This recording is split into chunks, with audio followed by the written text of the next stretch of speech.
Hello and thank you for joining me again today. Today I'm going to take you through the second part in this series where we're looking at digital mixer settings. Today we're going to talk about high pass filters and parametric equalizers and what they are and how they work. This is where we come to following our last session. So last time we looked at gain settings and gain structures. If you missed it, I'll throw the link up here. You can go and have a look at that. The next part of our processing signal is going to be high pass filters and parametric EQs. Those are the next two things that we're going to want to deal with as we travel through the mixing desk. So what are these things then? Well, let's have a look at the screen again. Once again, this is the control software that works with the mixing desk that I have down here, so I can show you some things on the actual console. Some things I can show you on the screen. They are controlling the same thing. So as I adjust the fader, for example, you will see it adjust on the screen as well. This is just the control software for that mixing desk, just to make life a bit easier for you so you can see exactly what is going on. So as I say, last time we looked at the preamp section and we were talking about gain and setting gain structures. Today we're going to move on to the next stage of our processing, which is this that says HPF, high pass filter. Now, a high pass filter does exactly what it says on the tin. A high pass filter is a filter that allows high frequencies to pass through.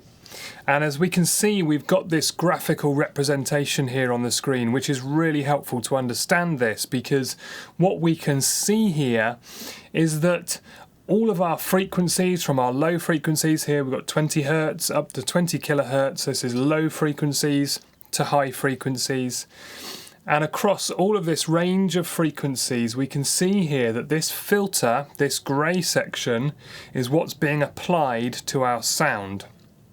Now the reason it's greyed out at the minute is because this isn't yet turned on, and I'm not going to turn it on because it's for the microphone that you can see up here that I'm actually recording on. If I turn this on, you will start to hear that effect. I might show you that as a demonstration later on, but for the time being it's just going to be greyed out so you can see what would be applied if this filter was active, was turned on. So what we can see then is that everything from this point here, and we're currently looking at probably around about 90 Hertz, from 90 Hertz and down, there's a filter that starts to reduce those frequencies.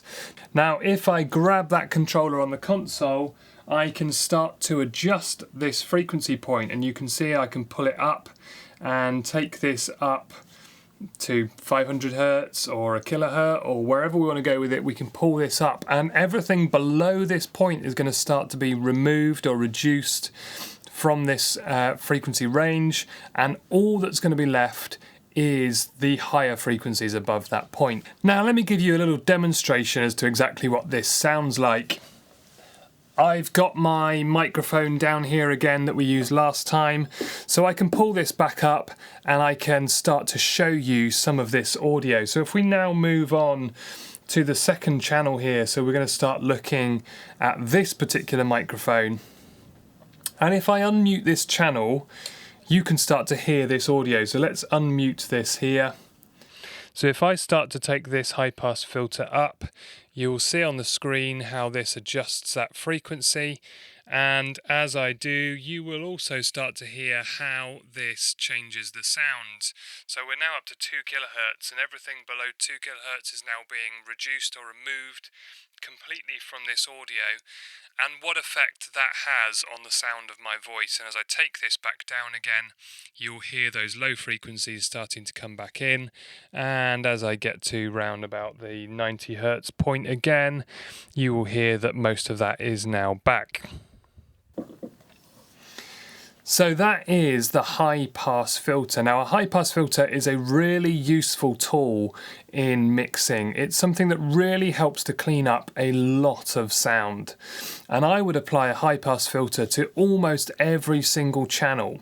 Now, a high pass filter is a really helpful first step to move towards our parametric equalizer, which is the next place where we're going to head to now.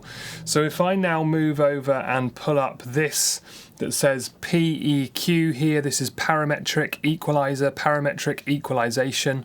You will see we have some more settings that we can start to adjust.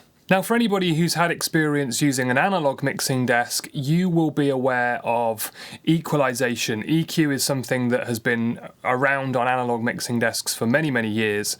And a parametric equalizer effectively does the same sort of job, but with a lot more control. The parametric equalizer has a lot more adjustment on it, and we can really start to dial in exactly what we want this sound to look and sound like. So once again, let me grab my microphone and start talking into this microphone and let you listen to what these things sound like. I'm going to head back over to the mixing desk over here.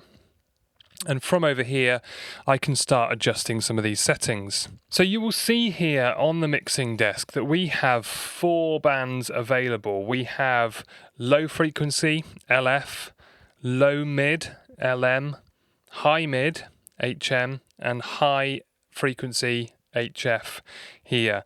And these are the 4 bands that are represented by the 4 colours on the screen. So the low frequencies are purple, low mid is the pale blue, high mid the dark blue, and HF high frequency is the red. Now we deal slightly differently with the mids than we do the highs and the lows. So I'm going to start off by talking about the highs and the lows, and we'll come on to the mids in a minute. If we look on the console, the controls that we have for these 4 bands actually vary slightly between the lows and the highs and the mids. All of our bands have 3 controls in common with each other. So we have here what we call the Q, we have the frequency, and we have the gain.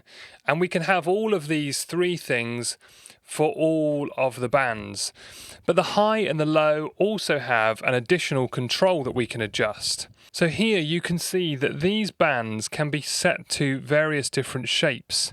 So we can have our low frequency to do what is essentially the same as our high pass filter. So we can set our low frequency to be a high pass filter if that's what we want. And you can see here that the yellow line and the green line now basically mirror each other at slightly different frequency points. Now this clearly is a bit of a waste of time because we've already got a high pass filter. But if you weren't using your high pass filter and you wanted to just use your low band on your EQ to do that, you could do it that way instead. Most of the time, however, I'm going to use this point here in the middle, and this is the one that gives us effectively the same control as what we have in the low mid and the high mid as well.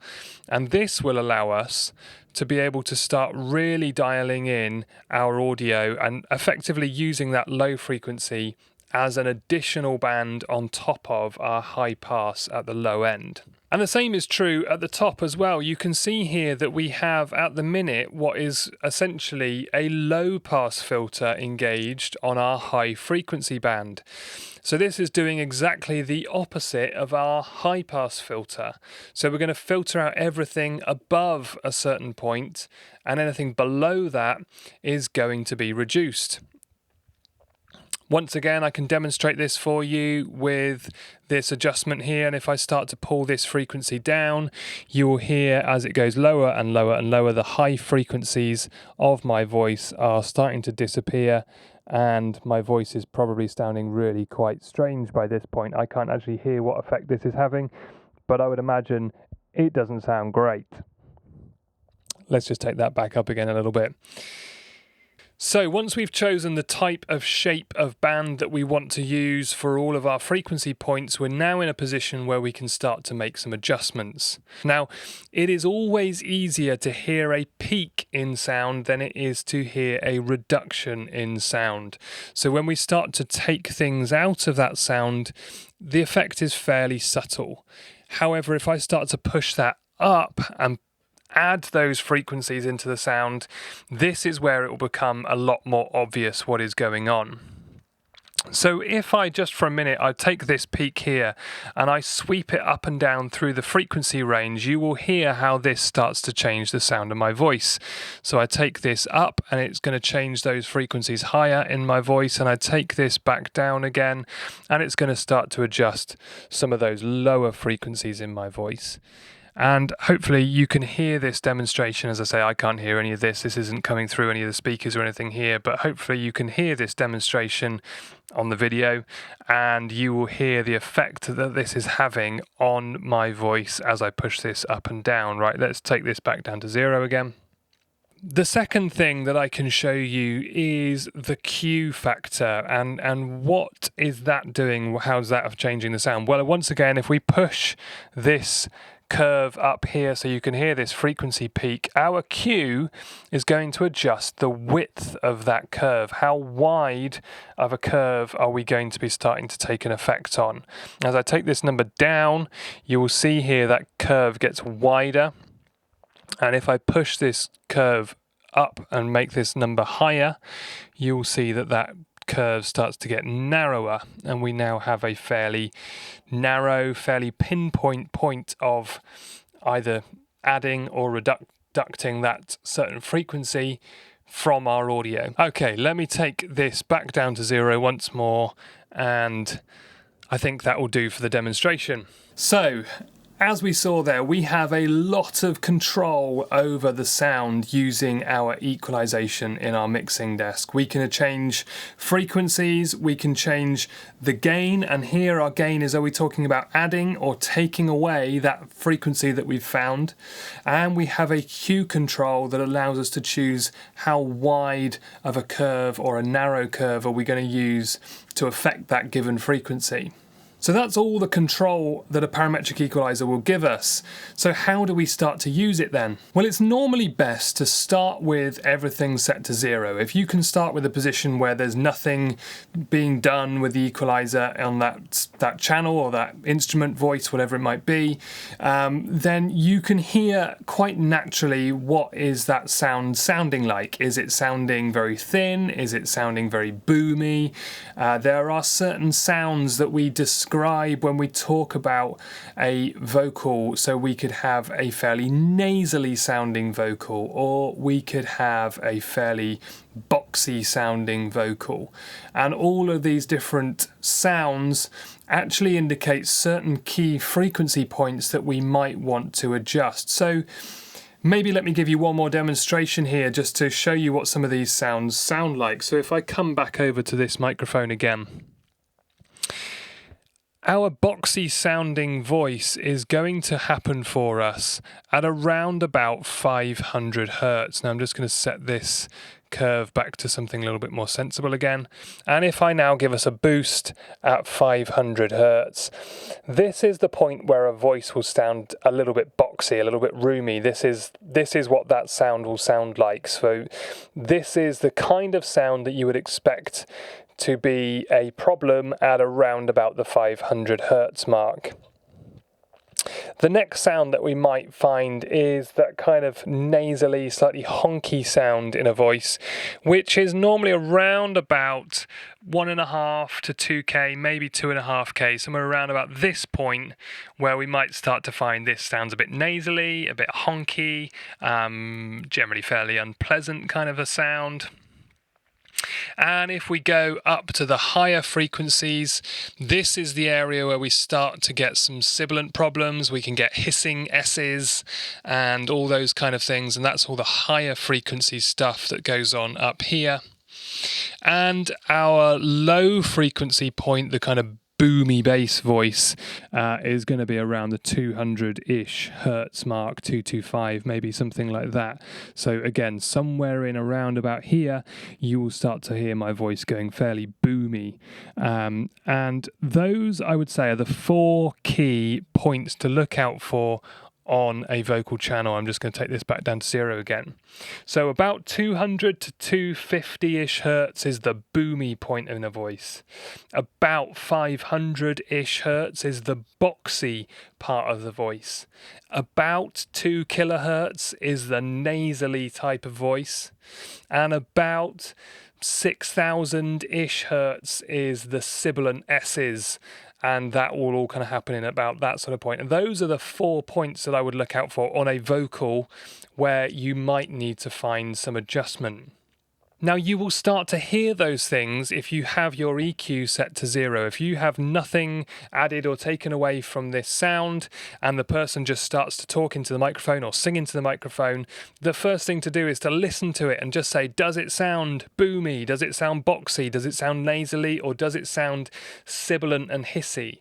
And if you can hear any of those problems happening, then hopefully you can remember some of those frequency points that you need to start looking at. Now, those are just ballpark frequencies. You might find you need to go either side of that a little bit. It will vary from singer to microphone, depending on what you're using. Any combination of those things will cause those frequencies to change slightly, but those are your ballparks: 200, 500, 2K, 5, 6K.